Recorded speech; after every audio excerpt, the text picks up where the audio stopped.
नमस्कार। देश के सबसे विश्वसनीय, लोकप्रिय और नंबर 1 शो शंखनाद में आप सभी का स्वागत है। सैलाब का सितम है और डूबकर जीना है। जी हां, मॉनसून के मौसम में देश के कई राज्यों में कुदरत की ऐसी मार पड़ी कि हर ओर पानी ही पानी नजर आ रहा है। आपके साथ मैं हूं शुभांकर मिश्रा और आज इस कार्यक्रम में हम आपको दिखाएंगे कैसे पानी आज मौजूदा दौर में कई राज्यों की एक सच्चाई है जिससे उन्हें सामना करना है। और यही वजह है कि हमने लिखा है कि इसी सैलाब में डूबकर जीना है, क्योंकि यही आज की सच्चाई वहां पर है। पहाड़ों पर नदियां जो हैं उफान पर हैं, भूस्खलन का जोर है, सैलाब सितम ढा रहा है। मैदानों में भी नदियों का बहाव शहरों को डुबा रहा है, उनका शोर खौफ पैदा कर रहा है। हम आपको 4 तस्वीरें दिखाने वाले हैं जिसके जरिए आप आसमानी आफत और उसकी ताकत का अंदाजा लगा सकेंगे। पहली तस्वीर गुजरात के बोडेली की है, जहां पर पलासण गांव को जोड़ने वाला पुल पानी का बहाव झेल नहीं पाया। नवसारी की ही दूसरी तस्वीर में आप नदी में सैलाब को देख रहे हैं, जिसमें बेकाबू हुई नाव ब्रिज से टकराकर डूब गई। और तीसरी तस्वीर जो है उत्तराखंड के बागेश्वर की है, जहां पर भारी बारिश के बाद सैलाब शहर की ओर बढ़ता जा रहा है। छत्तीसगढ़ के बीजापुर की चौथी तस्वीर में ट्रक पानी के तेज बहाव में बहता दिख रहा है। तस्वीरें डरावनी हैं, लेकिन कुदरत के कहर की हकीकत को ये बयां कर रही हैं। तो ये 4 तस्वीरें आपकी टीवी स्क्रीन पर और मौजूदा दौर में कई राज्यों की ये कड़वी सच्चाई है।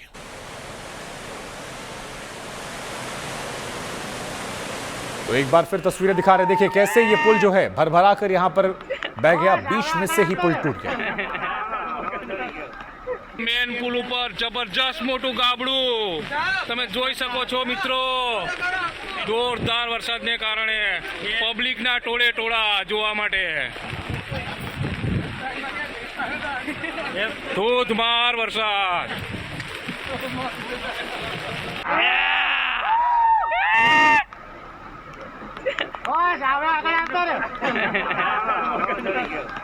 મેન પુલ ઉપર જબરદસ્ત મોટું ગાબડું તમે જોઈ શકો છો મિત્રો।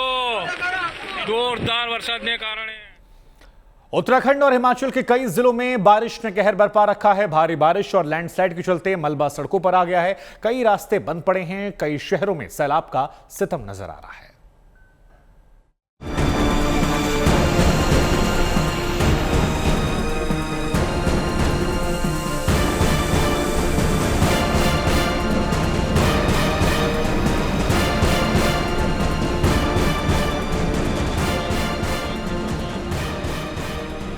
सुना होगा नदियों के कल-कल बहने का शोर, पर जब जल दिखाता है अपना क्रोध तो लहरें उफान बन जाती हैं, तेज गर्जना करते हुए यूं ही आगे बढ़ती चली जाती हैं। पूरे वेग से सैलाब उमड़ता है, आगे बढ़ता है। इसका प्रचंड रूप लोगों को डराता है। रास्ते में आने वाली हर चीज को इसका विकराल रूप निगल जाता है। मॉनसून की बारिश में उफान पर आ जाते हैं पहाड़ों के नदी नाले, और पत्थरों पर प्रहार करती हुई यूं ही बहती हुई तस्वीरें भय पैदा करती हैं। हिमाचल के चंबा के लूनेक में जब बादल फटा तो अचानक से सैलाब आगे बढ़ा और पेड़ों को अपने साथ बहा ले गया। रास्ते में बनी पुलिया को तबाह कर गया, क्योंकि पहाड़ों पर जैसे जैसे मॉनसून का कहर बढ़ रहा है, मौसम की मार का सितम भी उतना ही दिख रहा है।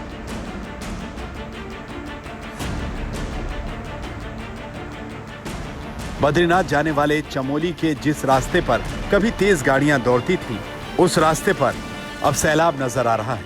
हनुमान चट्टी इलाके में सड़कों पर लहरों का कब्जा है। बारिश थमी तो बहाव भी कुछ देर में थम गया, लेकिन अपने पीछे ढेर सारा मलबा छोड़ गया। अब मुसाफिरों के लिए यह मौसम बड़ी आफत है। रास्तों के बंद होने से लोगों के सामने मुसीबत है। आसमान से बरसती यह मुसीबत तेजी से आगे बढ़ रही है, पूरे पहाड़ी इलाके को अपनी चपेट में ले रही है। तो इस तरह से कुछ ऐसा हो रखा है पुल के हाथ, और ये पूरा पुल नीचे को धंस गया है। यही वजह है कि कहीं नदियों में बहाव बढ़ रहा है, कहीं तेज बारिश के चलते पुल भी धंस गया है। लोग जोखिम लेकर नदी नालों को पार कर रहे हैं, दूसरों के कंधों पर सवार होकर अपनी मंजिल तक पहुंच रहे हैं। लेकिन हर किसी के लिए यह राह इतनी आसान भी नहीं। भारी बारिश के बाद 2 लोग हाहाकारी लहरों के बीच फंसे घंटों की मशक्कत के बाद किसी तरह बाहर निकले। देहरादून में गलियों में पानी भरा है, सड़कों पर पानी भरा है, नदियां उफान पर है। भारी बारिश के बाद लहरों का प्रचंड रूप नजर आ रहा है और उमड़ता सैलाब शहरों में भी सितम ढा रहा है।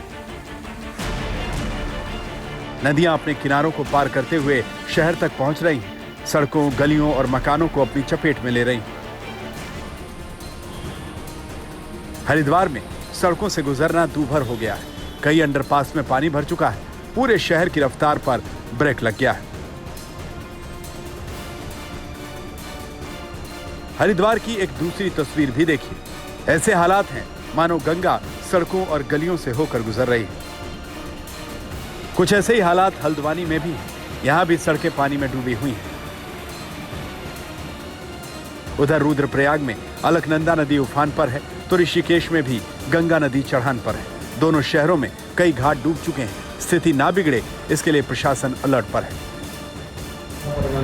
मानसून सीजन से निपटने के लिए जिला आपातकालीन परिचालन केंद्र की एक तो सक्रियता जो हमने है वो बढ़ा दी गई है। दूसरा, मानसून सत्र से संबंधित तैयारियां हेतु बैठकें हमने 9 जून को जिलाधिकारी महोदय की अध्यक्षता में की थी, जिसमें हमको काफ़ी सचेत और सतर्क रहने के निर्देश दिए गए थे। बागेश्वर जिले में भी बारिश के साथ लैंडस्लाइड की मार पड़ी है। मौसम की मार के चलते शहर की 34 सड़कें बंद पड़ी हैं। उधर मौसम वैज्ञानिक की माने तो पहाड़ी राज्य में हालात और बिगड़ेंगे। आने वाले दिनों में बादल यहां टूटकर बरसेंगे। उत्तराखंड में अभी भारी मुसीबत है क्योंकि यहां जोरदार बारिश के खतरे वाला ऑरेंज अलर्ट जारी है। बारिश की एक्टिविटी वो काफ़ी बढ़ जाएगी और उसकी वजह से जहां हल्की से मध्यम बारिश है सभी जगहों में मिलेगी। उसके साथ साथ आप देखेंगे जो भारी से बहुत भारी बारिश है वो कुछ जगहों में जो हमारे खासकर 2 डिस्ट्रिक्ट हैं जिसमें कि पौड़ी और नैनीताल की अगर बात करें तो इनमें ये कुछ जगहों तक भारी से बहुत भारी बारिश मिलने वाली है। और साथ ही जो अत्यधिक भारी है कि 21 सेंटीमीटर या उससे भी ज़्यादा रेनफॉल जो है 24 आवर्स के ड्यूरेशन में मिलने वाला है। आने वाले दिनों में बारिश और बाढ़ लोगों की परेशानी बढ़ाएगी। पहाड़ी राज्यों में मानसून की मार और सितम ढाएगी। हिमाचल के चंबा से विशाल आनंद, हरिद्वार से मुदित, हल्द्वानी से राहुल सिंह के साथ दिलीप राठौड़, देहरादून, आज तक। गुजरात में इस साल भारी बारिश के चलते कई शहरों में बाढ़ जैसे हालात हो गए हैं और इसके चलते लोगों का जीना दूभर है। लगातार हो रही बारिश से जनजीवन अस्त व्यस्त है और गुजरात के लोग मौसम की ऐसी मार से त्रस्त हैं।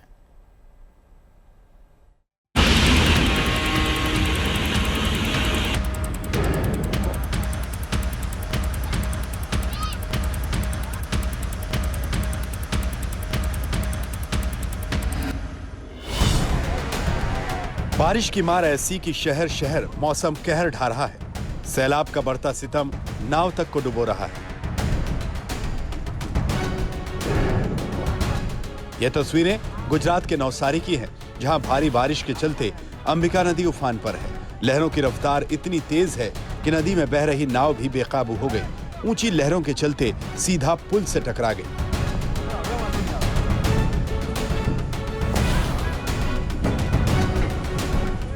पुल पर मौजूद लोगों ने इस हादसे को कैमरे में कैद किया। इन तस्वीरों के जरिए नदी का रौद्र रूप देख लिया।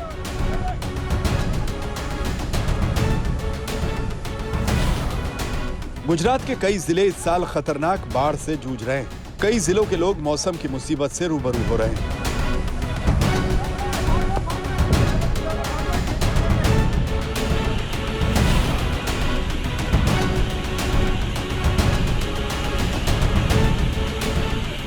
शहर में भरता पानी, घरों में पानी, क्योंकि हाहाकार करता हुआ नदियों का पानी शहर में भरता जा रहा है और पूरा का पूरा शहर लहरों के बीच घिरता जा रहा है। नर्मदा जिले की ये तस्वीरें शहर का सूरते हाल बता रही हैं। भारी बारिश के चलते उमड़ी नदियां घरों को डुबो रही हैं। चारों ओर पानी के बीच लोग घरों में कैद होने को मजबूर हैं। लेकिन सबसे बुरा हाल गुजरात के वलसाड का है, जहां के ड्रोन की तस्वीरों में पूरा का पूरा शहर ही पानी से घिरा हुआ नजर आ रहा है। वलसाड की इन तस्वीरों को देखिए, जहां नदी के किनारे अवैध खनन के लिए गई एक जेसीबी लहरों के बीच फंस गई। भारी बारिश के चलते नदी उफान पर है और लहरें आफत की तरह शहर की ओर बढ़ती जा रही हैं। वलसाड के कई इलाके पूरी तरह पानी में घिरे हुए हैं। यहाँ रुक रुक कर बारिश हो रही है और लोगों की मुसीबतें बढ़ रही हैं। खराब होते हालात के बीच अब एनडीआरएफ की टीमों ने वलसाड में मोर्चा संभाल लिया है। लोगों को घरों से निकालकर सुरक्षित जगहों पर पहुंचाया जा रहा है।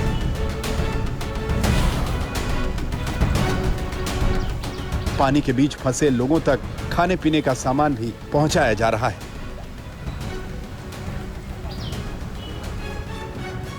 फील्ड पे मेरी सारी टीम्स अवेलेबल हैं। एनडीआरएफ की एक टीम है, नगर पालिका की 6 टीम, मेरे डिप्टी कलेक्टर और तहसीलदार लेवल के ऑफिसर्स फील्ड में खुद हाजिर हैं। तालुका डेवलपमेंट ऑफिसर यानी बीडीओ भी फील्ड पे हाजिर हैं। नगर पालिका एरिया से 300 लोगों को शिफ्टिंग की गई है और रूरल विस्तार से भी ऑलमोस्ट 100 से 200 लोगों को शिफ्ट किया गया है। ये हमारी शिफ्टिंग टेम्पररी होती है, 4 से 8 घंटे की। मानसून की शुरुआत के बाद से ही गुजरात में मौसम कहर ढा रहा है। यहाँ तेज बारिश के चलते लगातार कई हादसे हो रहे हैं। मौसम विभाग अभी 2 दिन गुजरात के कई जिलों में भारी बारिश का अनुमान जता रहा है, यानी लोगों पर आई ये मुसीबत अभी कम होने वाली नहीं।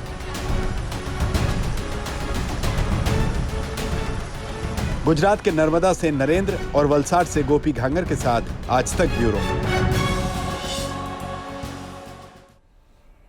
सिर्फ गुजरात ही नहीं बल्कि देश के कई और राज्यों में भारी बारिश का सितम जारी है। मूसलाधार बरसात से शहर की सड़कें नदी नाले बनते जा रहे हैं और लोग इस आफत को झेलने को मजबूर हो चले हैं। देखिए रिपोर्ट।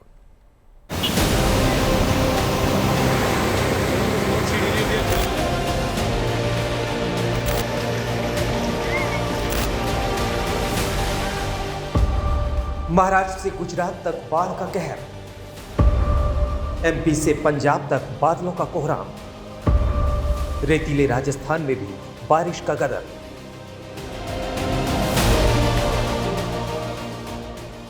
पहाड़ों पर अगर आफत की बारिश हो रही है तो मैदान भी बादलों का कोहराम झेल रहे हैं। गुजरात से महाराष्ट्र और रेतीले राजस्थान तक में बारिश के बाद बाढ़ जैसे हालात। आज तक ने सबसे ज्यादा प्रभावित द्वारका का भी जायजा लिया। डैम टूटने की वजह से यहां सैकड़ों गांवों में आफत आ गई है। इस वक्त हम गुजरात के द्वारका डिस्ट्रिक्ट के कल्याणपुर तालुके में मौजूद है और मैं आपको बता दूं कि भारी बारिश के चलते यहाँ के जो तमाम गांव है उनकी कनेक्टिविटी पूरी तरीके से कट चुकी है और उनके जो खेतों में भी पानी घुस चुका है। पहले तो मैं आपको बता दूं, यहाँ पर इन तस्वीरों में देखिए, यहाँ पर एक बड़ा सा डैम हुआ करता था जिसका नाम सैनी डैम है, लेकिन उसकी हालत खराब थी, जिसके बाद उस डैम को पूरी तरीके से तोड़ा गया। लेकिन पिछले 2 साल में इस डैम पर कुछ भी काम नहीं हुआ है। आप तस्वीरों में साफ देख सकते हैं किस तरीके से आधा अधूरा पूरी तरीके से ये डैम अभी तक बना ही नहीं है। डैम ही नहीं है, इसलिए ये पूरा का पूरा जो पानी है यहाँ से बाहर आ जाता है और जितने भी तमाम गांव इसके बाद लगते हैं वो पूरी तरीके से पानी में डूब जाते हैं। बाढ़ का पानी कई जगह सड़कों के ऊपर आ गया है। महाराष्ट्र के कई जिले हाल के सालों की सबसे भयंकर बाढ़ से जूझ रहे हैं। पूरे हिंगोली शहर में पानी भरा है, घर पानी में डूबे हैं, सड़कों पर कई फुट तक पानी भरा है। जिंदगी दुश्वार हो चली है क्योंकि एक जगह से दूसरी जगह जाना दूभर है। असना नदी में बाढ़ के चलते ये हालात पैदा हुए हैं। नांदेड़ में भी आसना नदी की बाढ़ का प्रकोप है। नांदेड़ के कई इलाके बाढ़ की चपेट में हैं। घरों में भी पानी घुस गया है। लोग ना तो बाहर निकल पा रहे हैं, ना ही घर पर ठहर।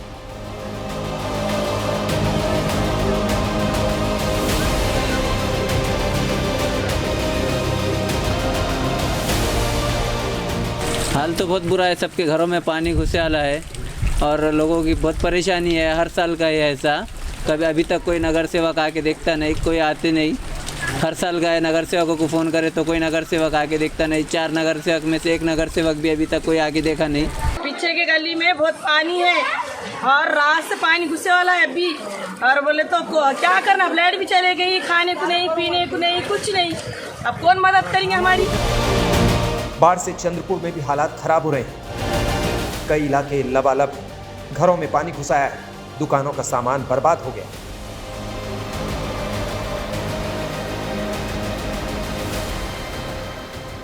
यहां बना अस्थायी पुल भी पानी के बहाव के साथ बह गया। पुणे में तो एक शख्स उफनते नाले में जान देने कूद पड़ा। किसी तरह सिपाहियों ने उसे बचा लिया। वाशिम में सड़कों पर सैलाब बहने लगा। ऐसे में बच्चों को सड़क पार करने के लिए गांव वालों को खुद जान जोखिम में डालना पड़ा।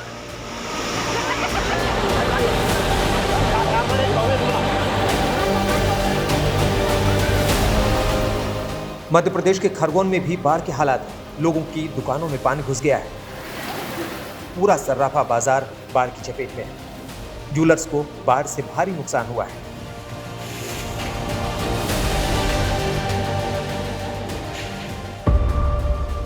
जरा नक्शे पर देखिए किन राज्यों में बाढ़ का कहर है। उत्तराखंड, हिमाचल प्रदेश, राजस्थान, मध्य प्रदेश, यूपी, पंजाब, जम्मू कश्मीर और महाराष्ट्र में बाढ़ ने हालत खराब कर दी है। पंजाब के संगरूर में भी बाढ़ ने जीना दूभर कर दिया है। आपको लगेगा कि ये कोई झील में बसा शहर है।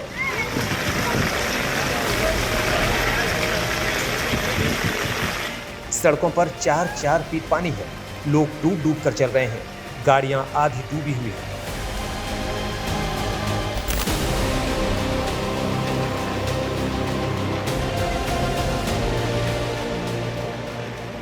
कुछ घंटों की बारिश में राजस्थान का शहर सीकर पहचानने लायक नहीं रहा। सड़कों का पता नहीं, हर तरफ पानी ही पानी है। गाड़ियां तैर रही हैं। मॉनसून का ये पहला दौर है। इसी में कई मैदानी राज्यों की हालत खराब है, जबकि अभी पूरा सीजन बाकी है। आज तक ब्यूरो। अमरनाथ यात्रा पर कुदरत कहर बनकर टूटी और असली चुनौती बना है रेस्क्यू ऑपरेशन। सेना की देखरेख में 6 एजेंसियां दिन रात इस मिशन में जुटी हुई हैं। एयरफोर्स के 8 हेलीकॉप्टरों की मदद से रेस्क्यू ऑपरेशन चल रहा है। अब तक 16 श्रद्धालुओं की जान जा चुकी है, जबकि 40 लापता हैं। 100 से ज्यादा यात्री घायल हैं और इस बीच हादसे का नया वीडियो भी सामने आया। इस वीडियो में यात्रियों के टेंट में लगातार तेज बहाव में वो बहते हुए नजर आ रहे हैं।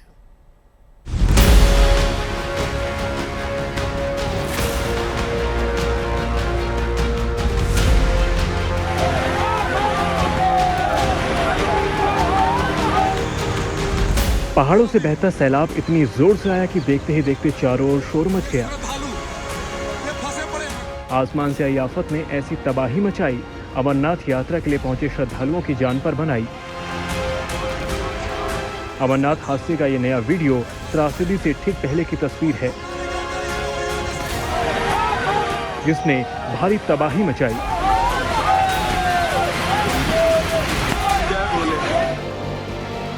अमरनाथ में पवित्र गुफा के करीब बादल फटने की कुदरती आपदा के बाद अब सेना और दूसरी एजेंसियां दिन रात जिंदगियां बचाने की कोशिश कर रही हैं।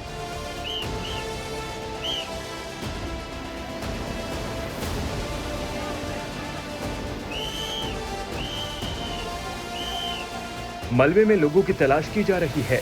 अत्याधुनिक उपकरणों से मलबे को हटाया जा रहा है। जवान लगातार अपने मिशन में जुटे हैं। 40 यात्रियों का अब तक कोई अता पता नहीं है, जबकि 105 घायल हुए हैं, जिनका इलाज किया जा रहा है। शुक्रवार शाम को अमरनाथ गुफा के पास बादल फटने के बाद फ्लैश फ्लड में क्षति पहुंचे लोगों के रेस्क्यू के लिए अब ये कंट्रोल रूम यहाँ बालटल के पास जो है नीलगिरा में बनाया गया है। ये नीलगिरा का हेलीपैड है, जहाँ से निजी विमान जो हेलीकॉप्टर्स हैं या फिर सेना के हेलीकॉप्टर हैं वो उड़ते हैं। लेकिन अब पूरी तरह से रेस्क्यू ऑपरेशन के लिए सेना ने इसी जगह को जो है कंट्रोल रूम बनाया है, जहाँ पर सभी घायलों को लाया जा रहा है और यहाँ से फिर एम्बुलेंसेस के ज़रिए, जहाँ पर सेना की एम्बुलेंस भी लगी हुई हैं, उनके ज़रिए जो हैं अलग अलग अस्पतालों तक पहुँचाया जा रहा है। फिलहाल यहाँ पर पूरा रेस्क्यू ऑपरेशन जो है वो साझा तौर पर एनडीआरएफ और जितनी भी सुरक्षा एजेंसियां हैं सेना की अगुवाई में चलाया जा रहा है। मारे गए लोगों के शवों को हेलीकॉप्टर से बालटाल और दूसरी जगह पर लाया गया है। जरा रेस्क्यू ऑपरेशन पर एक नजर डालिए। 4 Mi-17 हेलीकॉप्टर तैनात किए गए हैं। 4 चेतक हेलीकॉप्टर भी लगातार उड़ान भर रहे हैं। वायुसेना ने खास तौर पर कंट्रोल रूम बनाया है, जहां से उड़ानों का संचालन हो रहा है। कुल 6 एजेंसियां राहत अभियान में जुटी हैं। ताजा बारिश से रेस्क्यू ऑपरेशन चुनौती भरा बन गया है, लेकिन सेना ने ऑपरेशन की कमान मजबूती से संभाल रखी है। सेना के जवान लगातार मलबा हटाने की कोशिश कर रहे हैं। दूर तक फैले पत्थर और मलबा ये बता रहे हैं कि हादसा कितना भयानक था। कई टेंट इस आपदा में तबाह हो गए थे। बादल फटने के बाद 16 लोगों की मौत हो गई। ऐसे में जो 16 लोग हैं उनको धीरे धीरे करके बालटाल से श्रीनगर यहाँ पर लाया जा रहा है और उसके बाद इनको इनके राज्यों में भेजा जाएगा। यहाँ आप देख रहे हैं कि किस तरीके से जो बीएसएफ के जवान हैं वो MI-17 हेलीकॉप्टर के जरिए ये जो डेड बॉडीज हैं उनको लेकर के धीरे धीरे पहुँच रहे हैं। अमरनाथ गुफा के आसपास दूर तक सिर्फ मलबा नजर आ रहा है। यात्रियों को लौटाया जा चुका है। पवित्र गुफा के आसपास सन्नाटा है। इक्का दुक्का लोग ही दिख रहे हैं। रेस्क्यू ऑपरेशन में सेना के साथ ITBP, अर्धसैनिक बल, जम्मू कश्मीर पुलिस, NDRF और SDRF लगे हैं। यात्रा शुक्रवार की शाम से स्थगित की गई है। बेस कैंपों से आगे बढ़ने की इजाजत नहीं है, सिर्फ जम्मू लौटा जा सकता है। बालटाल में सैकड़ों श्रद्धालु यात्रा के शुरू होने का इंतजार कर रहे हैं। मैं कल से इधर वेट कर रहा हूँ। वैसे तो परसों से आ गया हूँ मैं, पर मेरा रजिस्ट्रेशन आज का है। पर वो जो घटना हो गई है क्लाउड बस की, मुझे हाँ ऐसा पता चला है कि 2-3 दिन अभी टाइम लगेगा। मतलब बहुत दुखद घटना हुई है। तो देखते हैं, अभी हम लोग तो वेट करेंगे इधर, जब खुलेगा जब तक वेट करेंगे और दर्शन करके जाएंगे।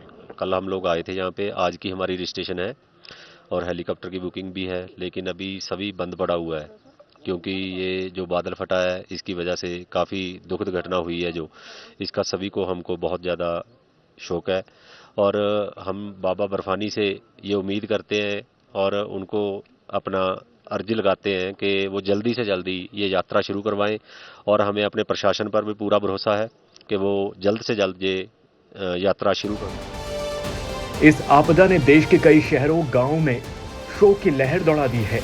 यहाँ के लोग पवित्र यात्रा पर गए थे।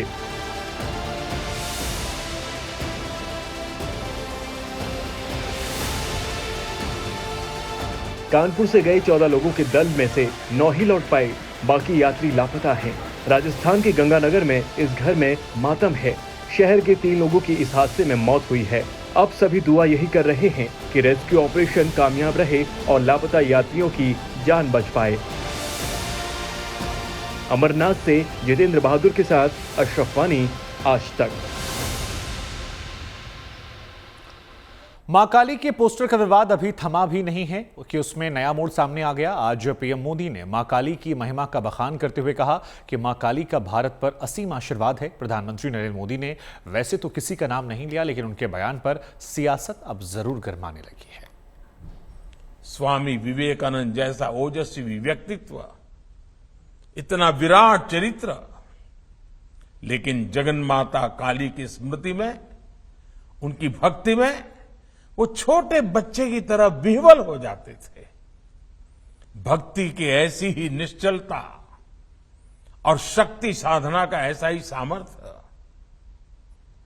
मैं हमेशा पूज्य स्वामी आत्मस्थानंद जी के भीतर भी देखता था और उनकी बातों में भी मां काली की चर्चा होती रहती थी। मैं हूं इस समय श्रीलंका की राजधानी कोलंबो में। वही श्रीलंका जिसे कभी सोने की लंका कहा जाता था, लेकिन यहां सरकार की गलत नीतियों के चलते जनता त्राहिमाम कर रही है।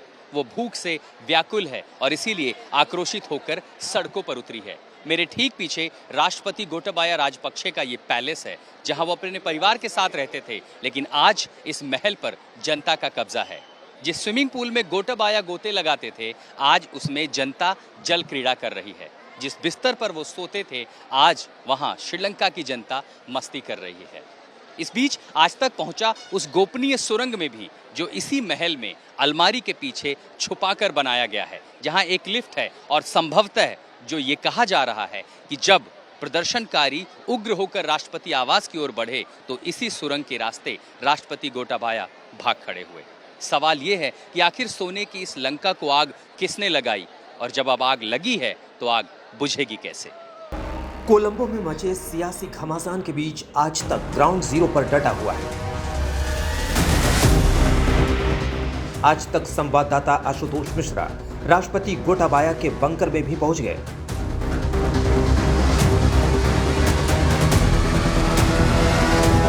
का ये दरवाज़ा खुलता है, यहाँ पर दरअसल एक बंकर है, ये पूरा एक सेफ हाउस है और इसका निर्माण इसी वजह से किया जाता है कि आपात स्थिति में राष्ट्रपति को यहाँ से निकालना हो या उन्हें सुरक्षित ले जाना हो। तो जैसे आप आते हैं बंकर में, ये देखिए बाईं तरफ सबसे पहले तो यहाँ एक लिफ्ट है। इस लिफ्ट में ये पहली मंजिल है, हम जहाँ ऊपर है, इसके नीचे जाने के लिए ग्राउंड फ्लोर है और इसमें एक साथ 3 लोग आ सकते हैं। जो मैं यहाँ देख पा रहा हूँ, मैं चाहूँगा कैमरा अंदर आए तो हम ये देख पाएँ। देखिए यहाँ पर लिखा हुआ है 3 लोगों की कैपेसिटी है, 200 किलो का भार ये लिफ्ट उठा सकती है।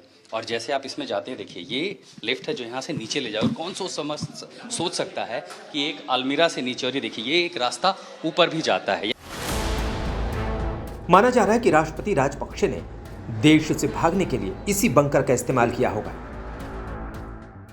यहाँ आते हैं लिफ्ट से इस कमरे में, तब आपको राष्ट्रपति आवास में ये गोपनीय कमरा दिखाई पड़ता है। यानी ऐसी स्थिति में राष्ट्रपति को अगर रहना हो या सबसे बचकर, तो ये देखिए बड़ा सा टेलीविजन है। हालांकि प्रदर्शनकारी यहाँ तक पहुँचे थे तो इसको चकनाचूर कर दिया गया है। ये बड़ा सा बेडरूम है, ये टेबल है, यहाँ पर कुछ कुर्सियाँ रखी हुई हैं और साथ ही यहाँ पर एक बाथरूम भी है जिसमें एक बाथटब भी है, शावर भी है। काफ़ी तोड़फोड़ यहाँ पर की गई है। मैं सिर्फ देख पा रहा हूँ कूड़ा कचरा, टेबल लैंप, ये सब कुछ तोड़ दिया गया। श्रीलंका की खूबसूरती और समृद्धि को न जाने किसकी नजर लग गई। में जहाँ पर रखे हुए थे, इन सब का बुरा हाल हो चुका है और इसी से पता चलता है कि तोड़फोड़ किस हद तक हुई होगी। देखिए काफ़ी सारी चीज़ें जो हैं वो, रोशनी बेहद काफ़ी कम है यहाँ पर। ये महंगे फर्नीचर, पता चलता है काफ़ी महंगे फर्नीचर हैं और ये सब टूट चुके हैं। अब ये देखिए जाने के लिए किनारों पर, जो अमूमन जिसे प्रेसिडेंट पैलेस कहा जाता है, महल होता है, तो ये सारे दराज बने हुए थे। जो हिस्सा किनारे का होता है ताकि आप इनके सहारे चल के जा सकें, पकड़ के जा सकें, लेकिन ये सब कुछ, भीड़ इतनी ज़्यादा थी कि सब कुछ टूट गया। आर्थिक रूप से बदहाली झेल रहे श्रीलंका की ये तस्वीर हैरान करने वाली है। श्रीलंका की जनता का ये आक्रोश अपने राष्ट्रपति और प्रधानमंत्री के खिलाफ है। Yeah, I'm here because we have to explore what this is our tax money. So I'm here because we have to explore what kind of things they done for our tax money. That's actually what I'm here. I'm being part of a protest, protester. So this is the maximum. So politicians should understand the power of people, and this is the maximum of it. So hereafter, I think all the politicians, this is a great example for people's power. कभी सोने की लंका कहे जाने वाले देश में भूखमरी के हालात आ जाएंगे, ऐसा सपने में भी किसी ने नहीं सोचा था। I think this is the first time we have been entered to the President House. We got a good opportunity. So I think the whole country is peaceful now. The corrupted will be finished. So I got a chance with my kids come and having a lunch in here. So once in a life. So very happy about. So the coming who's next. So they have to take care of the country, take care of the people. So then everyone will be loved. जनता राष्ट्रपति भवन में कब्जा कर चुकी है। जिस bed पर राष्ट्रपति गोटाबाया राजपक्षे सोते थे, उस पर जनता फाइटिंग कर मनोरंजन कर रही है। जिस स्विमिंग पूल में राजपक्षे और उनका परिवार एंजॉय करता था, वहां देश की जनता गोते लगा रही है। जिस आलीशान जिम में राजपक्षे पसीना बहाते थे, वहां आम लोग ट्रेडमिल पर दौड़ते दिखाई दे रहे हैं।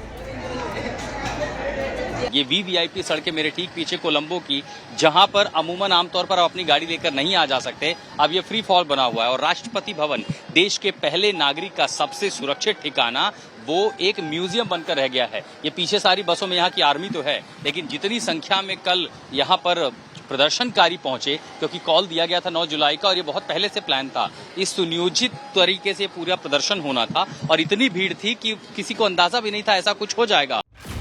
राष्ट्रपति और उनका परिवार जिस जकूजी में रिलैक्स होने जाते थे, उसे भी नाराज प्रदर्शनकारियों ने तहस नहस कर डाला। राष्ट्रपति आवास पर सुविधाओं के नाम पर बहुत कुछ है, जैसे कि आलिशान जकूजी। प्रदर्शनकारियों ने इसका क्या हाल किया है, देखिए खाने पीने की चीज़ें पड़ी हैं, कोल्ड ड्रिंक पड़ी हैं, कुछ बेल्ट, कपड़े, जूते और बाकी जो पूरे जकूजी का जो हाल किया है सो तो किया ही है। अब ये पूरा बाथरूम है ये यहाँ पर, और आगे जो है स्पा भी देख पा रहे हैं। तो ये तमाम सारे लोग जो महल में रहते होंगे यहाँ पर, वो इन पूरे सुविधाओं का इस्तेमाल करते होंगे, लेकिन अब प्रदर्शनकारी इसका इस्तेमाल कर रहे हैं। कुछ इस्तेमाल किया तो किया, बाकी जो था वो सब तोड़ फोड़ दिया। आपको तस्वीरें दिखाएं कि प्रधानमंत्री आवास पर आखिर क्या हो रहा है। ये जो इलाका है ये सबसे संवेदनशील इलाका है। किसी देश के प्रधानमंत्री के आवास पे आप ऐसे नहीं जा सकते, लेकिन आज यहाँ फ्री फॉल है। ये तमाम सारे लोग जो हैं वो प्रदर्शनकारी भी हैं, कोलंबो के स्थानीय लोग भी हैं, जो यहाँ ये देखने के आए हैं कि आखिर आज यहाँ स्थिति कैसी है।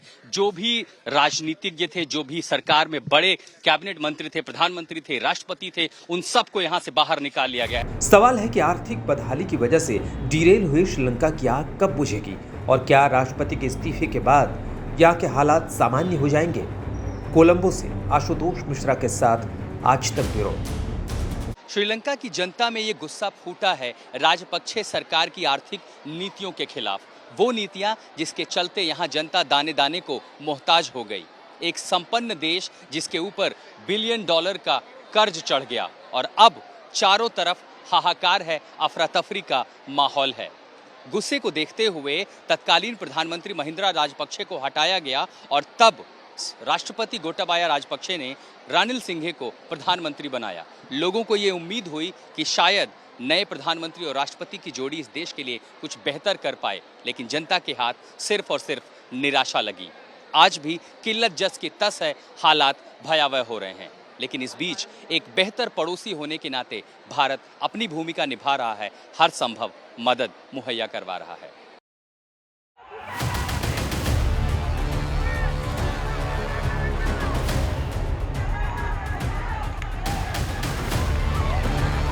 श्रीलंका में लोगों की नाराजगी का टारगेट बने हैं प्रधानमंत्री रानिल विक्रमसिंघे।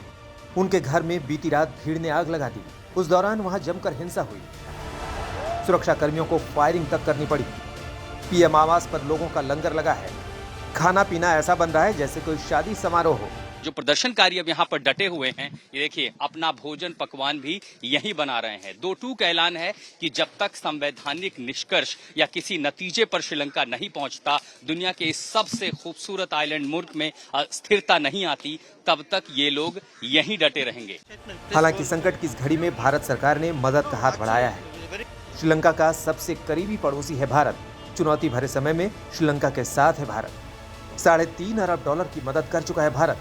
करेंसी स्वैप, खाने पीने की चीजों में मदद, दवाओं, फर्टिलाइजर और ईंधन के रूप में मदद। 25 टन से ज्यादा दवाएं भेजी जा चुकी हैं। भारत सरकार की श्रीलंका के हालात पर नजर है। फिलहाल शरणार्थी संकट जैसे हालात नहीं है। We have issued a statement. Please go look at it. No, yes, sir, but like. No, actually, it was a very careful statement. Please read the statement. You will see our support is there very strongly for what is happening in Sri Lanka. Sri Lanka की आर्थिक सूरत बिगड़ी तो गुस्सा फूटना लाजमी था। इसी साल मार्च में कोलंबो की सड़कों पर शांतिपूर्ण प्रदर्शन हुआ था। वक्त बीतने के साथ साथ वही प्रदर्शन जोर पकड़ता गया। अप्रैल में जबरदस्त हिंसा भड़की थी। मई में भी वो दौर जारी रहा। तब भीड़ ने तत्कालीन प्रधानमंत्री महिंद्रा राजपक्षे के खिलाफ भरपूर रोष जताया था। राष्ट्रपति गोटाबाया राजपक्षे के खिलाफ भी गहरी नाराजगी थी।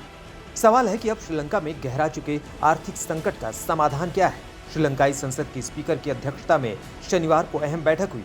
प्रस्ताव किया गया कि राष्ट्रपति को इस्तीफा देने के लिए कहा जाएगा। प्रधानमंत्री को भी इस्तीफा देना होगा। 30 दिनों तक स्पीकर राष्ट्रपति का कार्यभार संभालेंगे। 7 दिनों के अंदर संसद सत्र बुलाया जाएगा, जिसमें कार्यवाहक राष्ट्रपति के नाम पर मुहर लगेगी।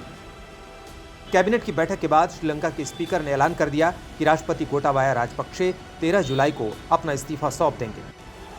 3 दिन बाकी है जब राष्ट्रपति गोटाबाया राजपक्षे अपना पद छोड़ देंगे, लेकिन अवाम किसी भी सूरत में गोटाबाया को वक्त देना नहीं चाहती। प्रदर्शनकारियों की मांग है कि फौरन उन्हें हटाया जाना चाहिए।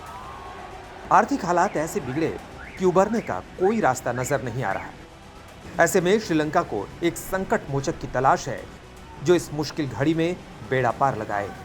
आशुतोष मिश्रा के साथ प्रमोद माधव, कोलंबो, आज तक।